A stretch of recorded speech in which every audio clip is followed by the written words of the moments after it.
And so it's a bit of a difficult topic to talk on, but this is a very important topic for me. In fact, in the last 35 years, most of my research has been focused on how to slow down brain damage once an artery to the brain is blocked. So it's quite a bit of a change from those fancy, beautiful angiograms. I enjoyed, Adnan, your presentation too. This is the kind of presentation that usually puts you to sleep. So just before lunch, I don't know if it's a good idea, but I'll give a crack at it. So there's no conflicts with this presentation. I wanted to talk about initially the current concepts, and this is where it's becoming very interesting. We understand the mechanisms better now. And I'm going to make a prediction. We are at a stage right now for neuroprotection in acute stroke as we were about 10 years ago for thrombectomies and perhaps 30 years ago for thrombolysis. We are understanding it and we get it, and now we just have to design the proper trials to figure out if these drugs work or not. So I wanted to give a quick overview on the concept, just 3 slides. And then the history of clinical trials, and this is where it gets very interesting. I'll show you some data from 2007, remember that, 2007, where we almost killed neuroprotection in stroke, almost killed it. But it's now re-emerging. So these first three slides are the tough one to go through. Nothing as fancy as those angiograms, I'm telling you. So the first one is on concepts. And so what I want to walk you through is just 3 things, only 3 things in here. This is where it happens. As soon as you have an occlusion at the vessel, these guys here, the astrocytes and microglial cells, they secrete glutamate, which is terrible to these neurons. They kill the neurons. So years ago, when I used to be in Saskatoon, where's my Saskatoon crew, I probably published around 100 papers on glutamate antagonism. That's what we used to do in rats and gerbils, and we'd stop in rats, and we were able to show that there was a 70 to 80% reduction in the volume of that infarct. So this is where most of our energies were focused for years and years. But what happens downstream is that at the same time as these cells are dying, these cells, these tight junctions and these endotheliums are also being disrupted. So we did a lot of work on MMPs. These are proteins, myelometalloproteins. And there's also some really interesting work now on this blood-brain barrier permeability, because edema is not good. And so if the brain swells up, especially in young individuals, it causes secondary brain damage. So first one here, second is these cells dying, third is these vessels opening up, and then over time, there's restorative processes that take over. So first of my 3 busy slides. The second one is, so you block an artery, so this is where we have worked. This is one of the drugs that's going to be presented by friends of ours from Calgary in Toronto at the World Stroke Meeting, which is actually in 3 days' time. It's called Escape Next. We've done work on chlormethiazole. In fact, very early in my career, 1988, 1999, we were working on this GABA agonist. At that time, failed. So all these drugs, I shouldn't say failed yet for this one, but all these drugs haven't worked. And then from excitotoxicity, you go into apoptosis. This is an interesting cancer drug. It actually is one of the most potent inhibitor of that blood-brain barrier disruption. We are working on another one, if any one of you is interested in names, it's called RGMA antagonist. That also inhibits these endothelial cells. And so I'll focus mostly on this as I move on. So I've got uric acid in here for you. Remember this one drug, NXY059. Even when I go to sleep, this thing pops in my head, NXY059. I'll show you why this drug is so important. So this is my third of 3 busy slides. So basically, the idea is very simple. So if you got a penumbra, you got the cell in the middle dying very quickly. The point that we want to make with neuroprotection is that it slows down the death inside these cells. You slow it down, but you only slow it down till someone opens it up for you. So neuroprotection does not work unless you open up a vessel later on. So what's going to happen is that if you can have reperfusion, unfortunately some of these end up into hemorrhagic transformation, but this is the success story you want to see. You have a small core, you've got a large area of tissue that's damaged, you put something that's safe, that does not require an endovascular, very super specialized suite. You can do that in an ambulance, you can do it literally at home also. And so you bring these patients in, and by the time you open them up with reperfusion, your core remains small. That's the concept in a nutshell. We understand what causes these cells to die. We know which strategies to pursue, but the only problem in here is that everything that we've tried so far does not work, but there is hope. So there is hope because we've all looked at these scans. These are AIs of perfusion imaging. The green is good, purple is bad. If you see lots of green and very little purple in a stroke, 6-7 hours out, it's a slow progressor. Those are the kind of strokes where neuroprotection can work well. I wanted to give you quick 2 examples, and I'm going to skip them because we don't have time. I'm sitting here, I'm standing here, and you're sitting here, and hopefully when I end my presentation, you'll go for lunch. So the cases I'm going to skip, but I wanted to make a point, which was that in the whole equation, what's important are these collaterals. Again, I've spent more than 30 years studying them. This person with an occlusion with no collaterals is going to, you can't do much about this patient. This person's brain is going to go off very quickly, and all you can do is work on those blood-brain barriers to see if you can slow down edema in this person.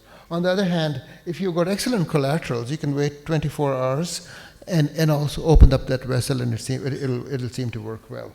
So clinical trials. So now it gets interesting. I had to get rid of that concept first. I wanted to show you these two trials in here. And these trials were immensely important because we were for the first time able to show that a neuroprotective drug works. And remember that NXY059? Well, that was an antioxidant that was used in these drugs. So the first one here is published in the New England Medical Journal. It was 2006, and I was kind of stuck down in here. And Ken Lees was the lead author, and we were able to show in more than 17 or 1800 patients this effect. Stroke significantly, the outcome of stroke was significantly improved. Placebo, that 5% was considered to be a very good response. Now, the reason there is SAINT 1 and SAINT 2 is that FDA in the US, for good reasons, requires that a second trial be done to confirm that this works. This is on the clinical side, on the drug development side. It's a whole different story on devices. So the second study, we were quite excited about this data, so we doubled the number of patients. It is still the largest study with neuroprotective agents ever.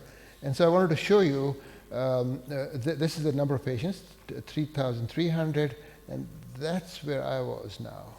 So I almost killed neuroprotection many years ago. And literally after this study, you can see that if you have the right number of patients, your outcomes are virtually identical. It was one of the most difficult things to sit with this data for about 2 days to see if there's anything we can pull out of it. There was nothing. So fast forward to 2014, 2015, where we started pursuing mechanisms much more better. So IMPACT was kind of quasi-interventional. The idea was that if you can put a electrode into the sphenopalatine ganglion up here and stimulate it, that may open up the blood flow and improve the collaterals. And I was still hanging on to my collateral stuff. So this was published about 3 years ago, 2019. So this was that probe, and it showed that if you stimulate that ganglion, you can actually start seeing in the actual cortical stroke patients that you've got, see, this is stimulated patients. You can see that there is an about 7-8% improvement. But this is a small biotech company, and they're still been struggling to get more funding to do a second trial, which is what the FDA requires. So there's hope. That's what I'm trying to say. There's hope in improving your collaterals, which may improve the outcome after a stroke. And then I wanted to come into this stuff in here. So this is mostly made in Canada. Many of you may know Michael Tymiansky, who's got this compound that he was very, he was convinced that it works. So here's their first study in this series, which is called the Escape NA. And it's interesting because it had a large number of patients. But the mistake they made was the same mistake that we've been making for years, which is throw this drug at everyone. So anyone who comes in with an acute stroke and has an arterial occlusion, you compare the drug to a placebo. And it was a negative trial. So this is their data. This is their drug, nerandomide. And if you look at these two groups, they're almost identical. But what they did was they did some further analysis, always a mistake, and showed that if you don't use alteplase, because TPA seems to interact with the drug, and thus this is where it's negative. But if you give this drug to patients without TPA and have endovascular treatment, it seems to work well. So in 3 days' time, 4 days' time, in fact, at the World Stroke Conference, this study is going to be presented, which is Escape Next. And it's a bit of an embargo on it, but it's not being published in the New England Medical Journal at the same time. So get the hint. All right, so this is where we stand with these endovascular trials. But there are interesting signals coming out, and they're very, very interesting because they're focusing more and more on a smaller subgroup of patients with mechanisms that we can better comprehend. So here's something that caught my eye early this year. Remember, these are now phase 2A studies. So this is uric acid, one of the strongest antioxidant there is. Excellent work out of our colleagues in Spain, where a number of patients are always going to be small in these studies. These are more hypothesis generating. So 24 patients get thrombectomy plus uric acid, 21 are placebo, and this is what they show. So hopefully this kind of a signal, this is a good signal, but in a very small number of patients, is and uric acid. It's available. It's widely available. It's the kind of stuff that you can use in an ambulance or keep it at home. Just don't drink your urine, because that has uric acid too. So another big study, again, it came out a few months ago, and now these are studies coming out of China. So these are always very large number of patients. So 1,200 patients, 600 enrolled into the treatment arm, 600 non-treatment arm. These are not thrombectomy patients. Some of them had thrombectomy, but most are either TPA or no treatment at all. So what they've done with this compound, it's an antioxidant. It's got all kinds of properties. It's an antioxidant, decreases glutamate, works on improving inflammation, et cetera, et cetera. So if you look at these patients, those who got treated seem to do well, whether they had a mild stroke or a moderate to severe stroke. So this is the placebo arm. These are the ones who are getting treatments, so they're improving. Again, these signals are interesting, but none of them have reached a point where we can actually start getting excited about it. So what I wanted to show you in here was this study on ginkgo. So this is the first study that I know of that's almost reaching the numbers that we had 2007. So that 34 100 patients that were randomized, but only about 3,000 of them actually made it to the trial. Again, they claim that this has all kind of protective effects.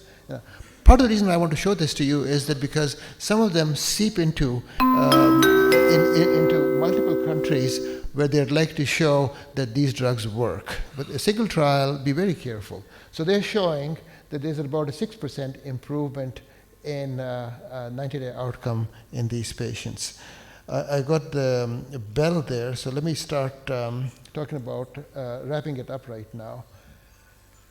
It is a very difficult area for us, and we always talk about, I've got this drug that's going to be that's going to work. So what we've learned over the last 35 years is that there's actually no simple solution. You can't just throw a neuroprotective drug and expect it to work. It's not going to work. I think this is where, at least this is where most of our focus is, that when the person comes to the cath lab, or even before cath lab, when they come to the emergency and you're investigating, are they a slow progressor or a fast progressor? Is access going to be a problem or not? So in a person where your plans are to open that artery up, you have some time in which a fast progressor can increase the size of that core. So the first thing we've got to do is to find these patients where you can have a mechanistic question, and then you can look at whatever drug you have and you can test them. So understand the biology with imaging, and then pick one of these drugs. I mean, if I was to pick something up, I'll pick something like uric acid. Put it in the ambulance, start treating them, and follow these patients. So if we can do that, then there is a hope, at least, that we can succeed with some of these neuroprotective drugs. So my kind of last slide here is what to do next. We are very interested in our stroke ambulance. You do a CT scan, you do a CTA. If they have tissue at risk, you can test some of these drugs in here.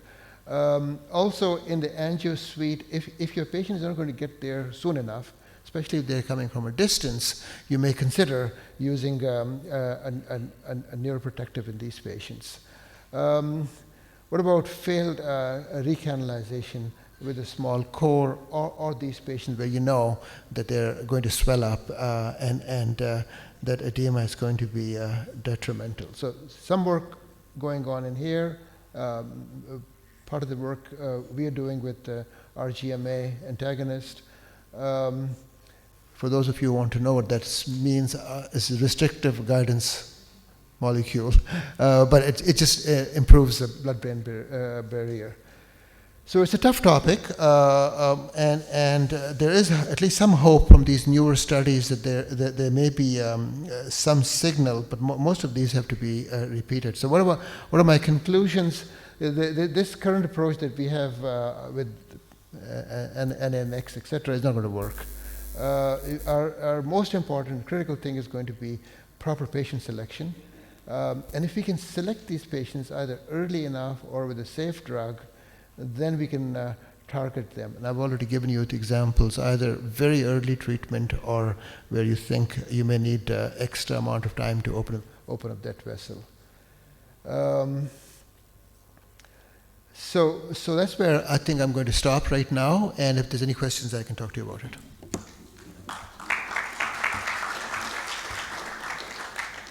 Turn the floor over to Professor Siddiqui. So when you look at the mechanisms that you pointed out on your first few slides, there are 3, 4 parallel, almost independent, but integrated pathways which